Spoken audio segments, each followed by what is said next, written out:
안녕하세요. 저는 경기도 군포에 거주하고 있는 30대 중반 여성입니다. 요즘 이혼은 흠이 아니죠? 그래도 제 인생에 이혼은 없을 거라 생각했습니다. 잘 살아낼 거라 그리 생각했는데 얼마 전 결혼 생활을 정리하고 남편과 이혼했어요. 시모의 엄청난 시집살이가 한몫했거든요. 다행히 저는 그 혹독한 시집살이를 다 경험하지 않고 재빨리 발을 뺐습니다. 며느리가 무슨 종도 아니고 어떻게든 부려먹으려는 시댁에 오만정이 떨어졌어요. 이래서 결혼은 사랑만 가지고 이어질 수 없나 봅니다. 그럼 제 이야기 시작할게요. 남편과 저는 지인의 소개로 만나 결혼했습니다. 결혼할 당시 양가 집안에 처음 인사드리러 가잖아요. 그때가 생각나네요. 제가 처음 인사드리러 갔을 때 집안 분위기는 참 좋았습니다. 특히 시모의 인상이 정말 좋았어요. 인자해 보이니 인상과 온화한 말투와 성품이 제 마음에 쏙 들었습니다. 왜 드라마나 다른 데 보면 며느리를 쥐잡듯 잡는 시어머니가 있잖아요. 한때 막장인 드라마를 보고 저런 시어머니 만날까 봐 걱정했거든요. 다행히 제가 모실 어머니는 그런 분이 아니란 생각에 마음이 놓이더군요. 아이고, 우리 예비 작은 며느리 사진이 미모를 다 못 담네.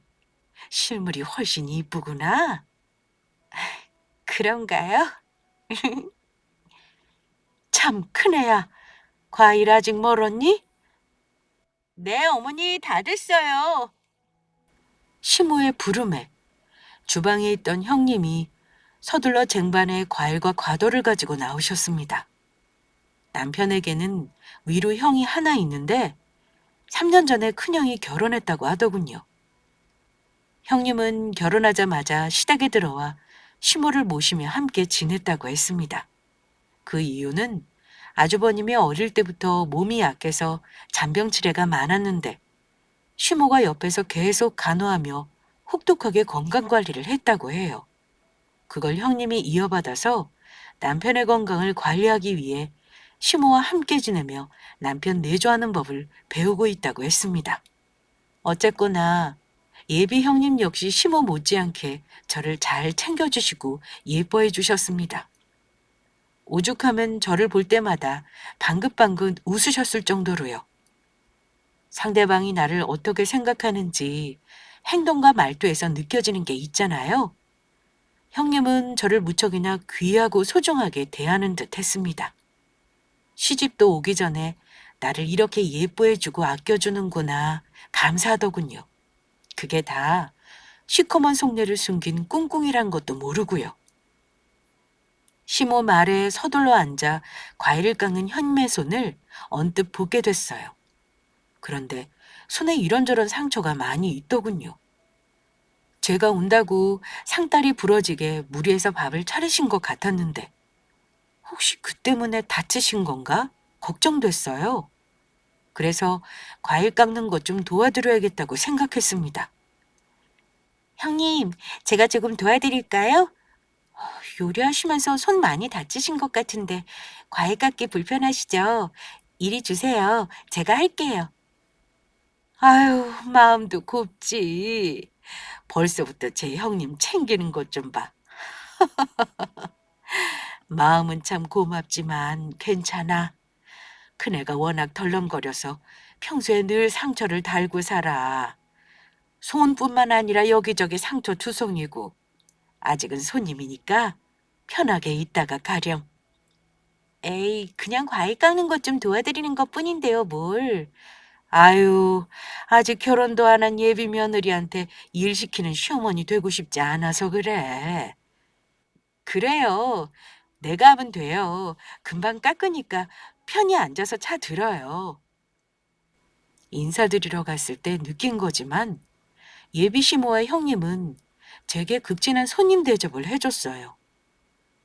시모랑 이런저런 이야기를 주고받았을 때 본인인 딸이 없어서 며느리와 엄마와 딸처럼 지내는 게 소원이라고 했습니다. 그래서 큰 며느리, 작은 며느리랑 사이 좋게 지내면서 엄마처럼 참 잘 대해주고 싶다고 이야기하더군요. 아직 다 겪어본 게 아니라 확실히 이렇다고 말할 수는 없지만 인사드리러 간 자리에서 느낀 분위기는 정말 좋았어요. 다행히도 막장 드라마에나 나오는 시어머니 같은 사람은 아니구나. 형님 역시 텃세 부리는 사람이 아니란 느낌을 받았습니다. 정말 운 좋게 좋은 시댁을 만났다는 생각에 기뻤어요. 무엇보다 형님과 단둘이 있었을 때 제게 문득 이런 말씀을 하시더군요. 어차피 결혼할 거니까 그냥 편하게 동서라고 부를게. 그래도 되지? 네, 그러세요. 나는 동서가 참 좋아. 하루빨리 동서가 생기기를 바랬거든. 동서가 나한테 얼마나 귀하고 소중한 존재인지 모르지? 네? 제, 제가요? 그럼 동서는 정말 나한테 선물 같은 존재야. 그러니까 우리 앞으로 서로 잘 지내보자고? 형님은 나긋하며 말씀하시며 저를 보고 방긋 웃으셨어요.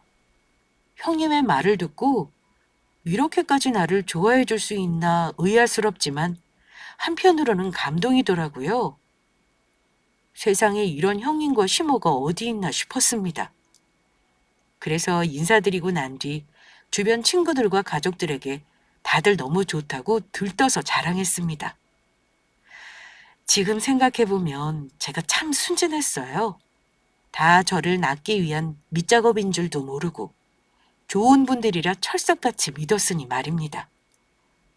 말에 뼈가 있다는 걸 알아차렸어야 했는데 그걸 늦게 알게 된 것이었죠. 제 말을 들은 사람들은 그런 말을 해주는 형님이 어디 있냐며 좋은 시댁 만나 다행이라고 말해줬어요. 저 역시 그리 생각했습니다. 그렇게 평온한 결혼 생활을 꿈꾸며 남편과 결혼했어요. 그리고 결혼하고 나서 조금씩 이중적인 시댁의 모습을 알게 되었습니다. 어머니, 저 왔어요. 그래, 작은애 왔니? 제가 너무 늦었죠. 죄송해요, 어머니. 차가 많이 막히는 바람에 생각보다 더 늦어졌어요. 형님, 혼자 준비하고 계실 텐데 저 얼른 손 씻고 형님 도와드리러 갈게요. 아유, 일하다 보면 그럴 수 있지. 네가 뭐 큰애처럼 집에서 노는 것도 아닌데 미안해할 거 없어. 밖에서 일하는 게 보통 일이니? 우리 작은 새아기가 매달 벌어들이는 돈이 얼만데 고급 인력의 제사 음식에 뭘 그리 신경 써. 그런 건 큰애 혼자 충분하다. 결혼하고 나서 처음 맞이하는 시아버님의 제삿날이었어요. 하필 이날 회사에서 중요한 회의가 있는 바람에 평소보다 늦은 퇴근을 하고 말았습니다. 혼자 제사 음식 준비할 형님 생각에 부랴부랴 시댁으로 향했어요. 서둘러 손을 씻고 앞치마를 맨 채 주방으로 들어갔습니다. 그런데 제가 들어가자마자 형님은 저를 쏘아보며 왜 이렇게 늦게 왔냐고 한 소리 하더군요. 동서, 왜 이렇게 늦게 와? 뭔 놈의 회의를 늦은 시간까지 하냐고. 솔직히 말해봐. 동서 음식 준비하기 싫어서 일부러 늦게 온 거지. 그럼 그렇지. 세상에 시집 온 지 얼마나 됐다고 벌써 머리 굴리는 것 좀 보게. 그렇게 안 봤는데 앞이랑 뒤가 다른 사람이었구나. 네? 형님 무슨 말씀을 그렇게까지 하세요? 제가 설마 음식 준비하기 싫어서 없는 회의를 만들기라도 했다는 거예요? 저 그런 사람 아니에요. 제가 맡은 기획안이라 도저히 회의에서 빠질 수가 없었어요.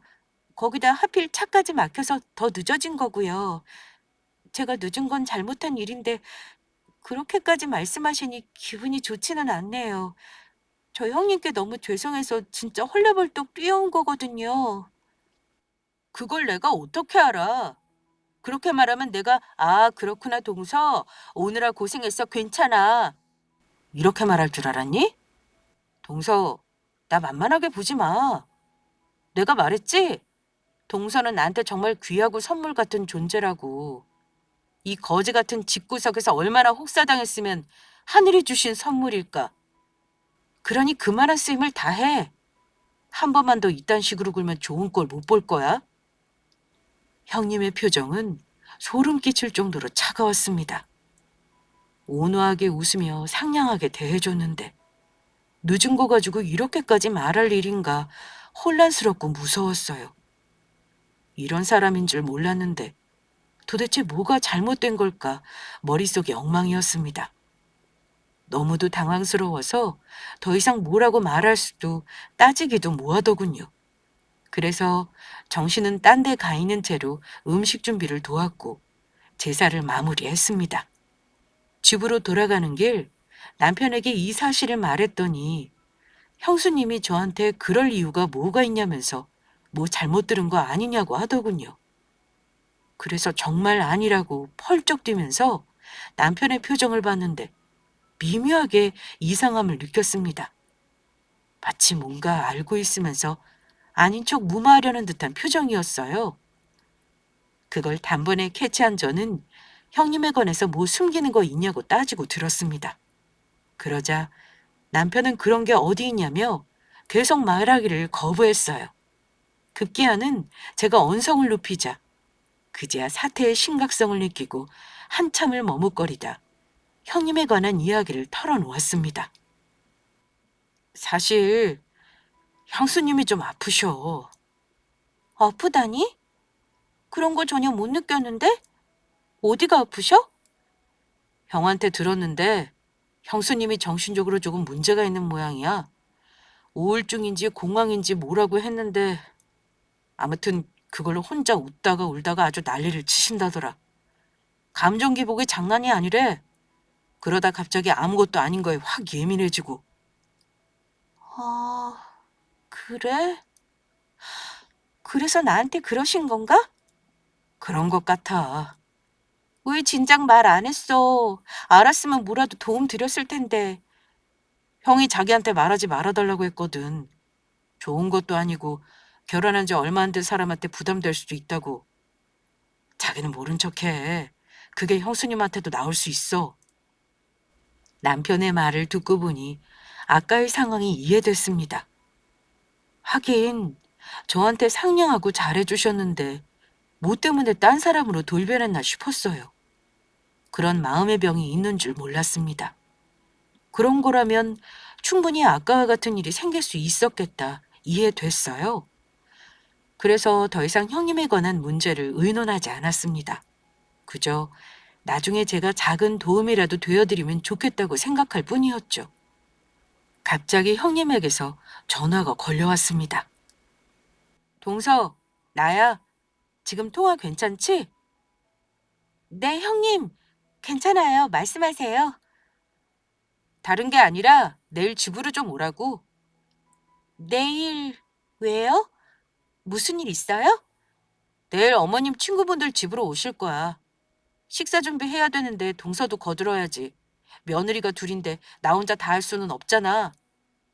아, 내일이요? 저번처럼 또 늦게 오면 안 돼? 내일은 제사 때보다 준비해야 할 게 더 많으니까 늦지 않게 시간 맞춰서 와? 그럼 내일 봐. 시모한테 뭐 들은 게 없었지만 형님의 말을 듣고 그런 일정이 있다는 걸 알게 되었습니다. 다행히 주말에 딱히 특별한 일정이 없어서 알았다고 했고 다음날 시간 맞춰서 시댁에 방문했어요. 그런데 저를 본 시모가 여긴 어쩐 일이냐고 묻더군요. 오늘 어머님 친구분들 오신다면서요. 식사 준비하는 거 도와드리러 왔어요. 뭐야? 아니, 누가 너더러 식사 준비하래? 제가 오라고 했어요, 어머니. 동서도 이 집 며느리인데 같이 도와야죠. 뭐라고? 네가 아주 미쳤구나. 어디서 시키지도 않은 짓을 해. 저의 등장으로 시댁의 분위기는 이상하게 흘러갔습니다. 시모와 형님의 분위기가 너무나도 심상치 않았어요. 형님 말대로 저도 이 집 며느리니까 음식 준비하는 거 도와줄 수도 있는 거 아닌가 싶었는데 시모의 반응이 이상하더군요. 형님을 잡아먹을 듯 불같이 화를 냈습니다. 내가 쓸데없는 짓 하지 말라고 했지? 안 그래도 일하느라 바쁜 애를 뭐하러 불러? 동서만 바빠요? 저도 바빠요, 어머니. 저만 이 집 며느리인 거 아니잖아요. 마침 동서 시간 된다고 해서 같이 좀 도와달라고 한 게 큰 잘못인가요? 웃기고 있네. 쟤 혼자 하기 싫어서 작은 애 끌어들인 거 모를 줄 알고 이 집 며느리라고 다 똑같은 줄 아나 본데 웃기고 있네. 네가 작은 애랑 같다고 생각하냐? 뭐가 다르죠, 어머니? 왜 저랑 동서랑 차별하세요? 저번부터 느낀 건데 동서만 너무 감싸고 도시는 거 아니에요? 집안 행사랑 음식 준비하는 거 등등 다 저한테만 시키고 동서는 아무것도 못하게 하시잖아요. 이건 너무 부당해요. 같은 며느리로서 똑같이 대해주세요. 똑같은 며느리는 무슨... 웃기고 있네. 차별당하기 싫으면 너도 나가서 돈 벌어. 그럼 되겠네.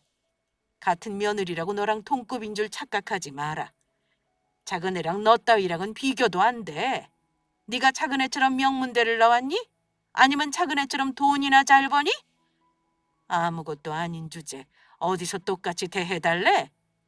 집에서 살림이 나는 내까지 거랑 작은 애랑 고급 인력이 같은 취급을 당하면 안 되지. 그런 법이 어디 있어요? 어머님 저한테 그러셨잖아요. 작은 며느리 생기면 조금이나마 숨통이 트일 거라고 저한테 그렇게 말씀하셨잖아요. 그건 너 같은 거 생겼을 때 해당하는 말이고 상황이 달라졌잖니. 너랑은 비교도 안 될 정도로 훌륭한 며느리를 얻었는데 어쩌겠어. 네가 몸으로 때워야지. 말도 안 돼.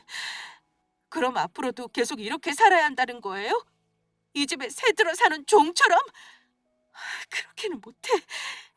내가 그동안 얼마나 참고 참았는데 동서만 생기면 다 해결될 줄 알고 이 악물고 참았다고요.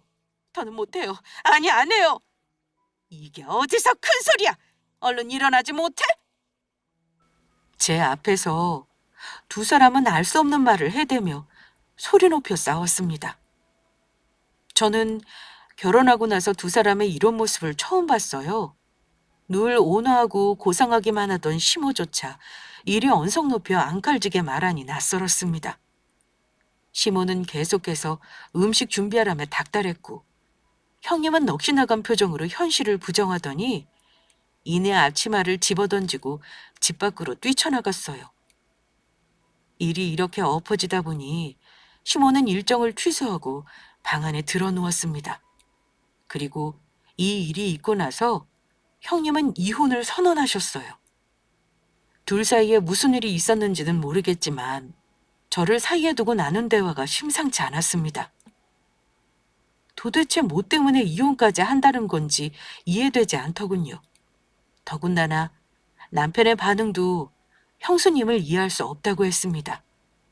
그렇게나 형을 위하고 헌신적으로 시모를 모시며 집안일을 도맡은 분이 하루아침에 이혼을 선언하고 집을 뛰쳐나갔는지 모르겠다고요.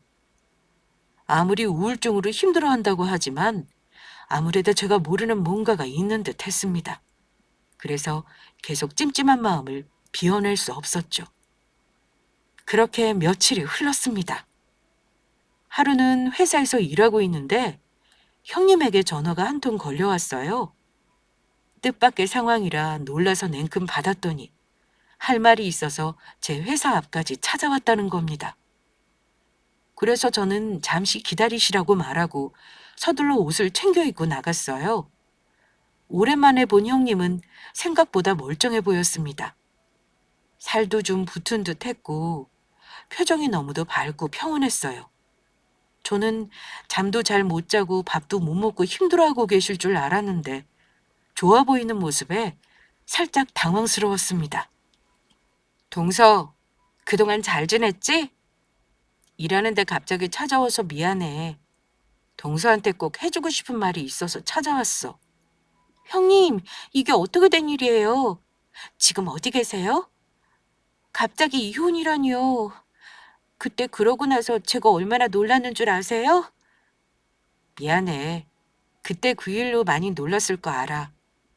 하지만 내 걱정은 할 필요 없어. 난 지금 너무 행복하게 잘 지내고 있으니까. 정말 괜찮으신 거죠? 그럼 다행이고요. 저 형님 걱정 많이 했거든요. 그래?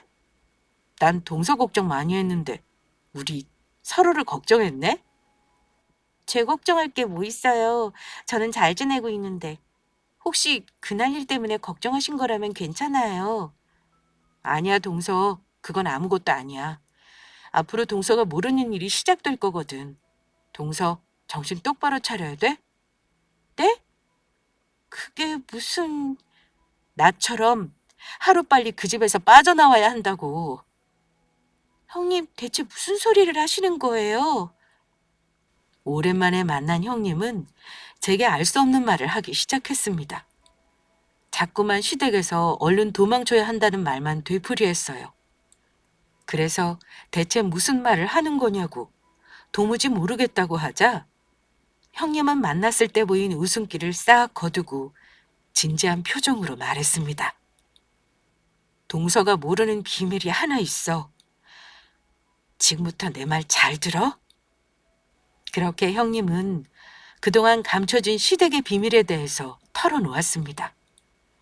사실 형님은 아주버님을 같은 병원에서 만났다고 하더군요. 형님의 어머님이 암으로 오랫동안 병원 생활을 하셨대요. 그렇다 보니 돈에 허덕이는 삶을 살게 됐고 어렵게 살던 중 시모가 접근했다는군요. 본인의 아들 역시 몸이 안 좋아서 병원을 자주 오는데 서로 잘 어울릴 듯하니 한번 만나볼 생각 없냐고요. 잘 되면 결혼까지 생각해보라고 했대요. 형님은 처음에 아픈 엄마를 돌봐야 해서 결혼 생각이 전혀 없었죠. 그런데 시모가 결혼만 해주면 진빚 다 갚아주고 앞으로 들어갈 병원비도 모두 책임져 준다고 하니 흔들렸답니다. 그렇게 형님은 아픈 엄마 때문에 결혼을 선택했어요. 그리고 그때부터 지옥 같은 삶이 펼쳐졌다고 했습니다.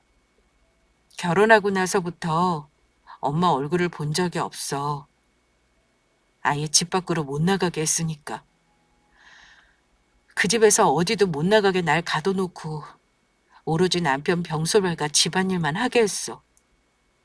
어머니는 큰 며느리가 필요한 게 아니라 본인 아들은 챙겨주고 집안일 해줄 종이 필요했던 거야. 너무 힘들고 괴로웠지만 그래도 꾹 참을 수밖에 없었어. 그 집을 나가는 순간 엄마 병원비를 딱 끊는다고 협박했으니까. 그런데 하루는 엄마가 위독하다는 전화를 받고 급히 병원에 가야 한다고 했더니 내 뺨을 때리더라. 시집 온 순간 난 이 집 종으로 거듭난 거래. 어디 종 따위가 집안 사람 허락도 없이 함부로 밖을 나가냐면서 못 나가게 하더라. 잔말 말고 저녁이나 차리라면서. 그때 친척들이 집에 들른다고 해서 음식 준비해야 했거든. 그래서 다 때려치우고 그만하겠다고 했어. 그렇게 엄마 돌아가시고 시모랑 실락이 하는 통에 임종도 못 지켰지. 처음으로 이혼하겠다고 했어. 그랬더니 그제야 조금 누그러지면서 날 달래더라. 그때 그냥 이혼했어야 하는 건데 바보같이 나는 또 주저앉고 말았어. 하필이면 임신하고 말았거든. 가난한 엄마보다 돈 있는 집안에서 가족들 사랑받으며 크는 게 좋을 것 같았어. 그래서 이혼을 고민했는데 시모가 그러더라. 서방님이 결혼만 하면 나한테 동서가 생기면 전처럼 나 혼자 독박 쓰지 않을 거라고. 그럼 나도 숨통이 조금 트일 거라고. 그 말이 너무 달콤하더라. 그래서 나한테 동서가 생기기만을 바라고 악착같이 버텼다? 그런데 이게 뭐야? 결혼해도 똑같잖아. 난 또 그 집에서 종처럼 살아야 했고 달라지는 건 아무것도 없었어. 임신한 몸으로 쪽잠 자고 밥도 제대로 못 챙겨 먹으면서 일만 했어. 그러다 결국 유산하고 만 거고. 형님, 그게 정말 다 사실이에요? 형님의 말을 듣고 저는 엄청난 충격에 빠졌습니다. 그게 사람이 사람에게 할 수 있는 짓인가? 형님은 어떻게 그런 모진 시간을 견디고 사셨을까? 여자로서 불쌍하기만 했어요. 이제 나한테 남은 거라고는 아무것도 없어. 엄마도 아이도 잃고 나니까 악만 남더라. 그 집에서 빠져나오니까 이제야 사람 사는 것 같고 숨도 트여. 내 말이 선뜻 믿기지 않겠지? 하긴 드라마에나 나올 법한 이야기인 줄 알았을 거야. 나도 이런 시어머니가 있을까 싶었는데 있더라. 동서, 어머니 믿지 마. 그 여자 악마 같은 사람이야. 그동안 동서한테 얼굴 드러내지 않고 잘해준 건 순전히 동서 능력이 좋아서지. 종으로 부려먹을 건 나 하나로 족하니까. 동서한테는 좋은 시어머니처럼 굴었을 거야. 그런데 이제는 상황이 달라졌어. 아무리 능력 좋은 며느리라고 해도 계속 좋은 시어머니일까? 내가 없는 이상 이제 그 집의 며느리는 동서 하나야. 그러니까 동서도 나처럼 도망쳐. 계속 며느리로 있다가는 나처럼 지옥 같은 나날을 보내게 될 거야. 형님을 만나고 난 뒤 바보가 된 것처럼 그 무엇도 할 수 없었습니다. 계속해서 도망치라는 말만 반복되어 떠올랐어요. 한편으로는 거짓말이라고 믿고 싶었습니다. 제가 직접 겪은 일이 아니기 때문에 피부처럼 와닿지 않았어요. 그러나 형님이 말이 다 거짓이라고 할 수는 없는 노릇이었습니다. 형님이 제게 이런 거짓말을 할 이유가 없잖아요. 무엇보다 저를 보던 눈빛과 말투는 너무나도 간절했습니다. 진심 어리게 저를 걱정하는 듯한 느낌이었어요. 그래서 더욱 혼란스러웠습니다. 앞으로 뭘 어떻게 하면 좋을지 막막하더군요.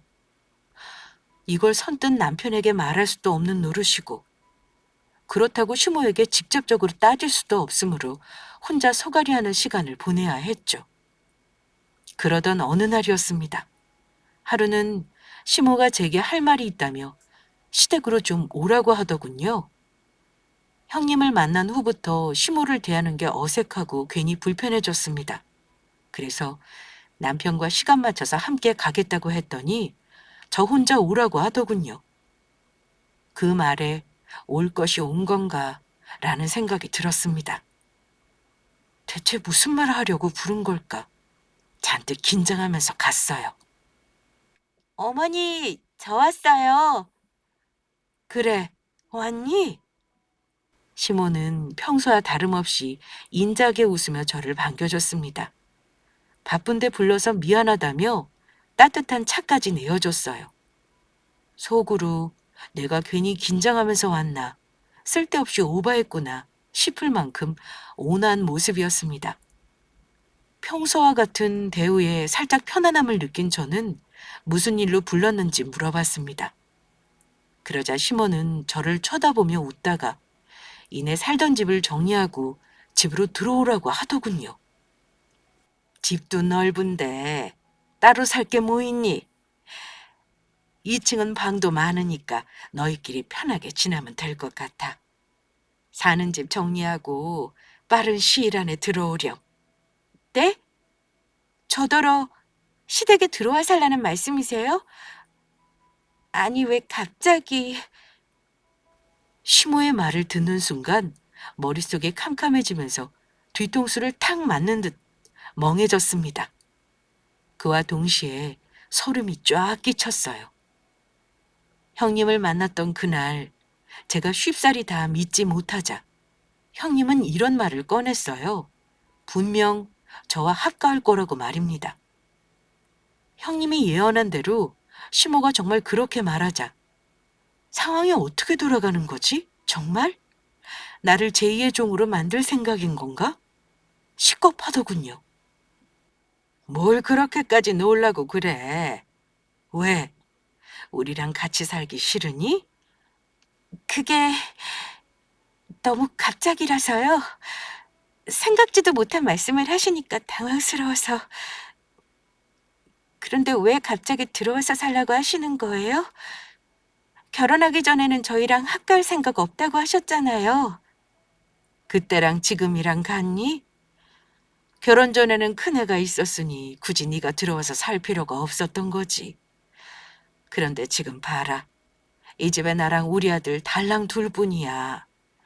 내가 며느리 없는 것도 아니고 둘째 며느리라고 해도 어쨌거나 네가 이 집안의 며느리인데 들어와서 그에 맞는 노릇을 해야 하는 게 당연한 거지. 그렇지 않니? 제가요? 어머니, 저는 형님처럼 집안일을 잘하는 것도 아니고 음식 솜씨도 형편없어요. 더군다나 회사도 다녀야 하고요. 그거야 차차 배우면 되지. 처음부터 잘하는 사람 어디 있니?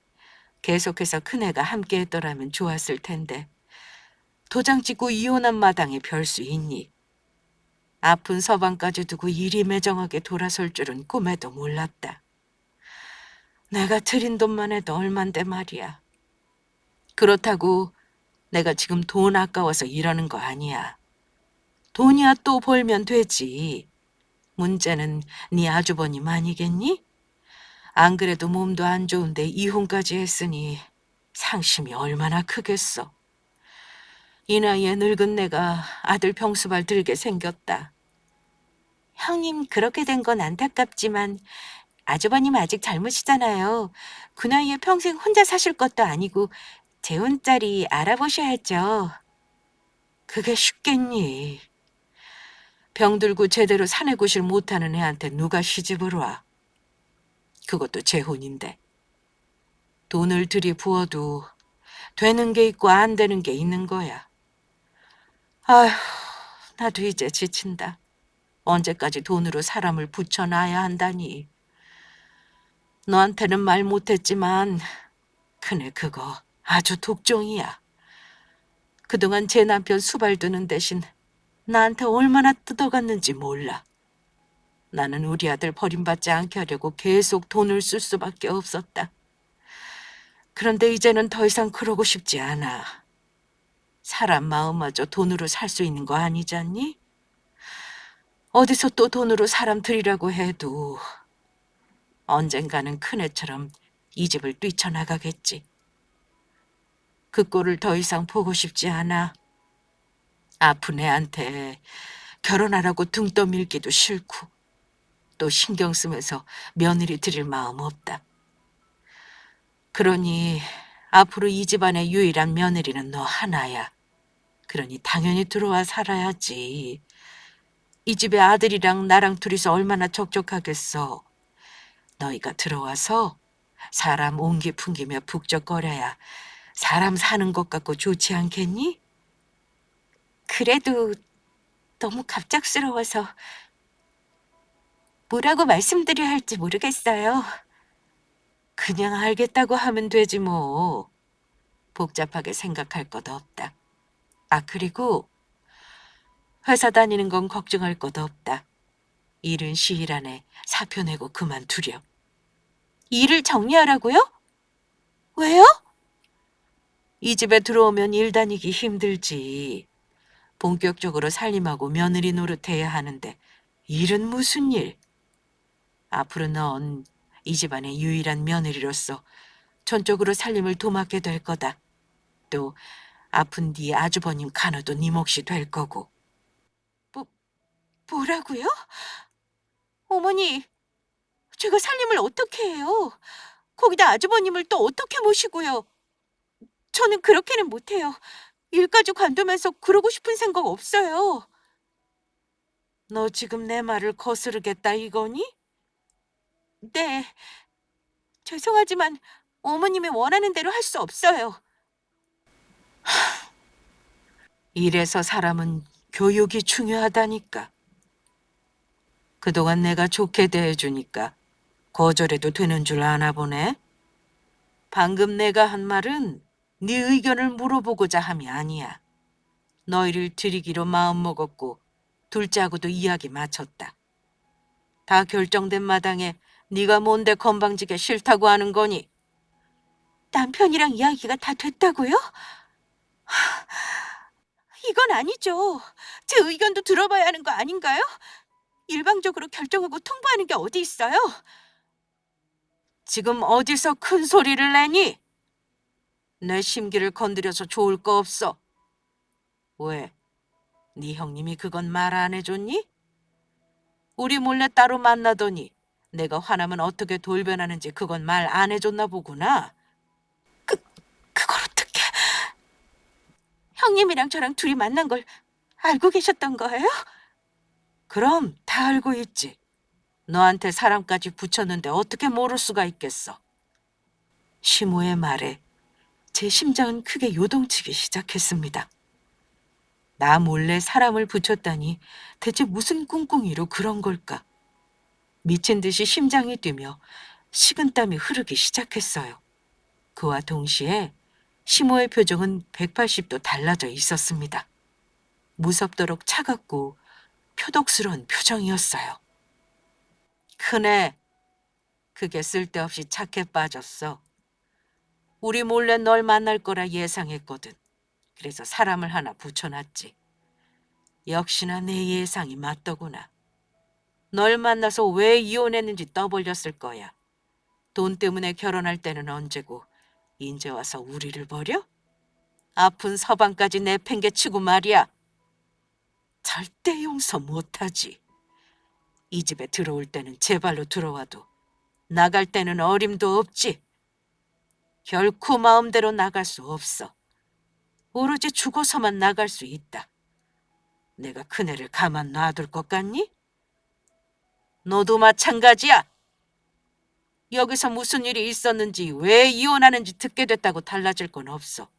이미 너희 집안에도 내 돈이 들어갔잖니? 사돈 사업에 들인 내 돈. 그만한 값어치는 해야 돈 쓴 보람이 있지. 시모는 저를 보며 소름 끼치게 웃었습니다. 그 모습을 보는데 손이 덜덜 떨리면서 단단히 잘못됐다고 생각하게 됐죠. 맞아요. 결혼을 결심하고 준비하면서 시모는 저희 아빠 사업에 큰 돈을 투자했습니다. 우리 가족은 그저 예비 사돈으로서 좋은 의미로 투자해 준 줄 알았어요. 그런데 아니었습니다. 다 제 발목을 잡기 위한 일종의 밑밥 같은 거였어요. 저를 제2의 형님으로 만들 생각이었습니다. 이러다가는 제 삶을 쥐어주고 송두리째 흔들리도록 가만히 두고 보겠더군요. 그래서 정신 똑바로 차려야겠다고 생각했죠. 정말 형님 말씀이 맞았어. 어머님이 이렇게 소름 끼치는 분인 줄은 미처 몰랐네요. 저는 능력 있고 돈 잘 버니까 나름대로 쓸만하다고 생각하셨나 봐요. 그래서 형님과 달리 가만히 놔둔 거였겠죠. 언젠가 형님을 대신할 대용품으로 사용할 생각이셨던 거예요. 그것도 모르고 저는 참 좋은 어머니와 시댁을 만났다 생각했어요. 이렇게 뱀 같은 사람인 줄도 모르고 말이에요. 그런데 어쩌죠? 저는 어머님 뜻대로 놀아날 생각이 전혀 없어요.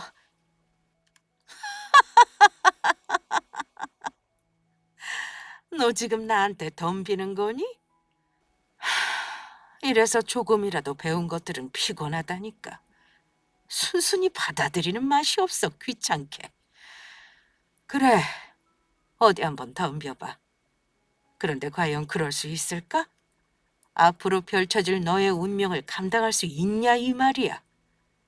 투자한 돈 다 회수하면 네 아빠 사업은 휘청거릴 게 뻔한데 하나뿐인 딸이 제 부모 앞길 막는다면 굳이 말리지 않으마. 네가 알아서 선택하렴. 그렇게 저를 제2의 형님으로 만들고 싶으세요? 참 서운하네요. 저를 너무 쉽게 보셨어요. 어머님이 생각한 것처럼 그리 나약한 사람이 아닌데 말이죠. 형님은 돈으로 집에서 종처럼 살게 했는지 몰라도 저는 결코 그렇게 안 살아요. 투자금으로 저를 협박하고 이 집에 묶어두실 생각이라면 집어치우시죠. 내일 당장이라도 투자금 다 철회하세요. 얼마든지 그러셔도 돼요. 물론 그로 인해 사업에 큰 타격이 생기겠죠. 그래도 괜찮아요. 저희 아빠가 왜 사업 시작하신 줄 아세요? 하나뿐인 딸 잘 먹고 잘 살게 하려고 보란듯이 잘 키우고 싶어서 시작하셨어요. 사랑하는 딸이 이 집에서 발묶여 종처럼 산다고 하면 아마 절대 가만히 있지 않으실걸요? 사업 다 말아먹는 한이 있어도 어떻게든 저를 도와주실 거예요.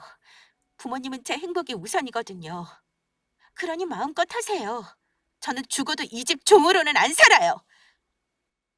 네가 아주 간이 배 밖으로 나왔구나. 하나뿐인 자식이 참 잘하는 짓이다. 제 부모 사업 말아먹을 생각이나 하고.